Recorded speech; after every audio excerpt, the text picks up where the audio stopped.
Baik, sampai berjumpa lagi. Selamat berjumpa lagi di pelatihan di Elma versi saya sendiri ini. Kita masuk pada pembuatan soal atau penugasan. Banyak teman-teman yang tanya bagaimana sih cara membuat tempat mengumpulkan tugas atau membuat soal atau setelah pertemuan, setelah eksplorasi, elaborasi, kita konfirmasi menggunakan kuis atau soal. Nah, di sini saya akan menjelaskan pada teman-teman bahwasanya di dalam Elma itu ada dua kegiatan utama yang harus Anda pahami, di mana dalam membuat konten itu kita bisa memberikan dua hal kategori. Yang pertama, aktivitas. Sebelum kita memberikan aktivitas kepada siswa atau mahasiswa, kita bisa memberikan mereka ke eksplorasi atau elaborasi, yaitu memberikan sumber. Nah, di sini saya akan hidupkan mode ubah terlebih dahulu. Oke, saya langsung ke bawah. Nah, ini pada bagian sebelah kanan, kita bisa lihat kanan bawah ya, tambahkan sebuah aktivitas atau sumber daya. Nah, kita harus pahami bahwasanya di dalam sini ada dua hal besar di Elma yang Anda harus pahami. Yang pertama adalah aktivitas. Aktivitas ini kita bisa memberikan ke siswa atau mahasiswa kegiatan, mulai dari penugasan, presensi, pilihan, dan sebagainya ya. Termasuk ada kuis, ada chatting, nah ini ada survei dan seterusnya. Nah, yang bawah ada sumber. Nah, biasanya kalau kita ingin memberikan informasi untuk mengeksplorasi atau elaborasi siswa atau mahasiswa, kita bisa menggunakan ini, mulai dari URL, page, label, dan seterusnya. Nah, di sini kita akan mencoba menjelaskan untuk aktivitas.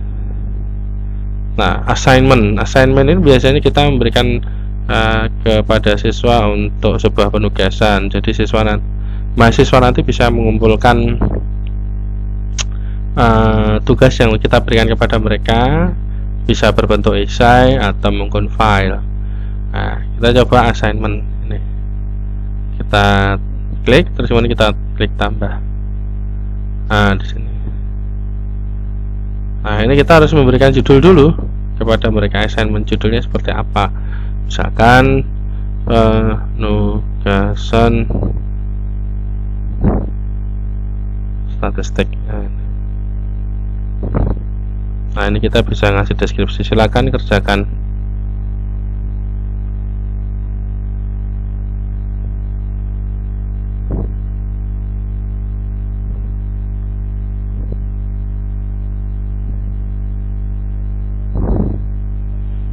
Nah, terus ini kita centang supaya tulisannya nanti tampil.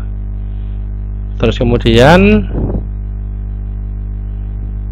nah ini, kalau saya ini biasanya saya biarkan saja biar sistemnya mengatur, karena diizinkan mengirim mulai dari kapan sampai kapan. Itu terus kemudian kita diingatkan untuk melakukan to grade atau melakukan penilaian.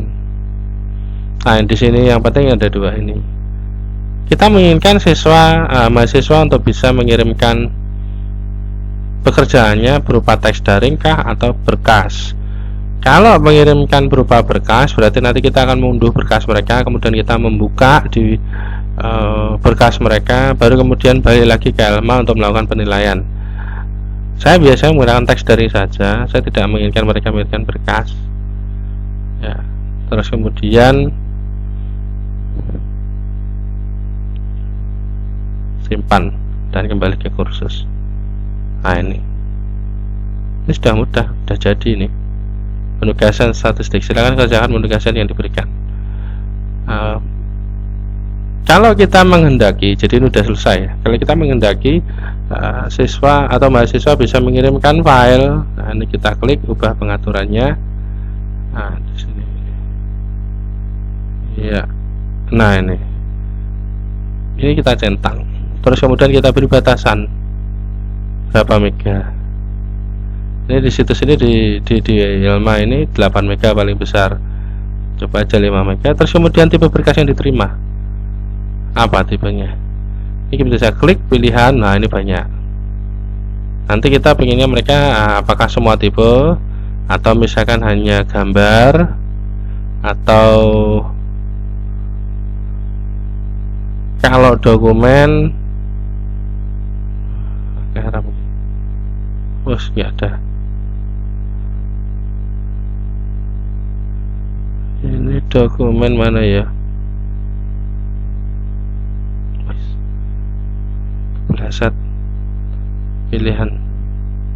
Nah ini bisa doc, bisa docx, EPUB, dan seterusnya. Ini kita centangkan aja ini, misalkan dokumen ini dokumen. Terus kalau presentasi mana ya? Nah ini presentation file, ada PowerPoint di sini misalkan Excel juga kita cari nanti ada sheet, biasanya sheet. Oh nggak ada ini.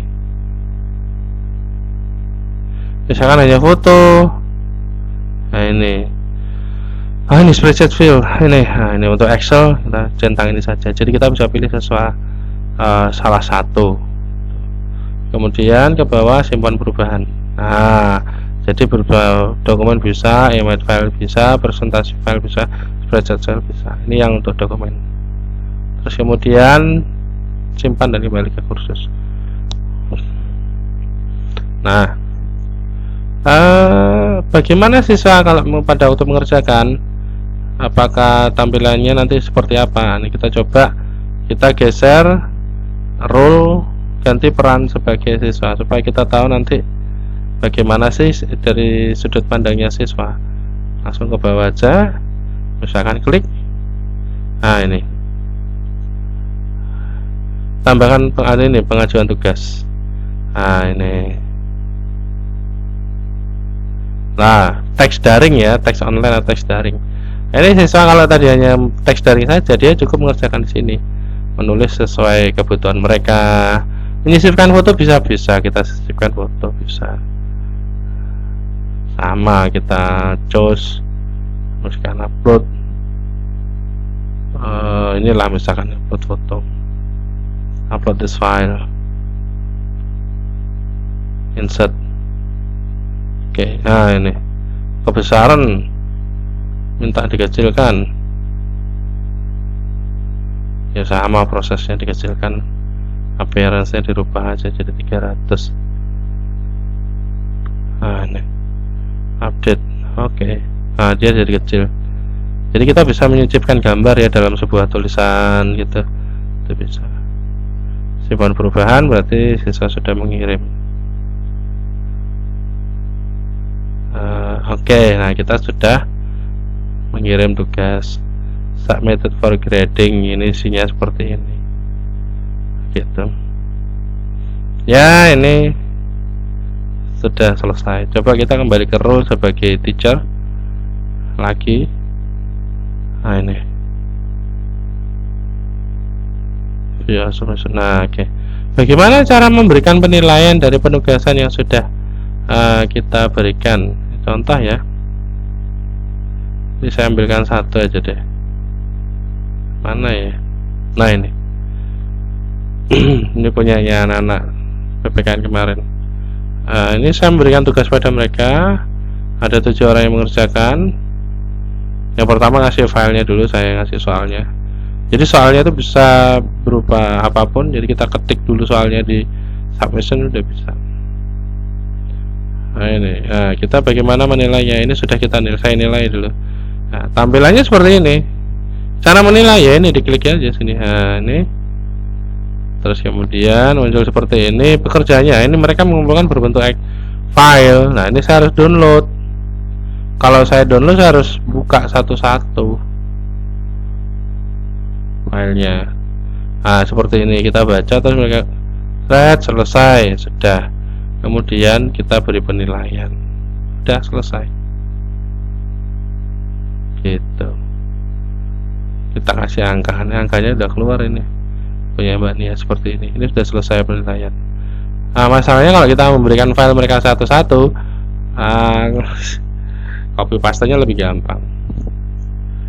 Itu yang ya, bentuk soal penugasan. Untuk yang soal kuis dulu saya sudah pernah buat, nanti linknya saya berikan, ada di video saya di YouTube channel saya. Oke, sekian, terima kasih dari saya. Assalamualaikum warahmatullahi wabarakatuh.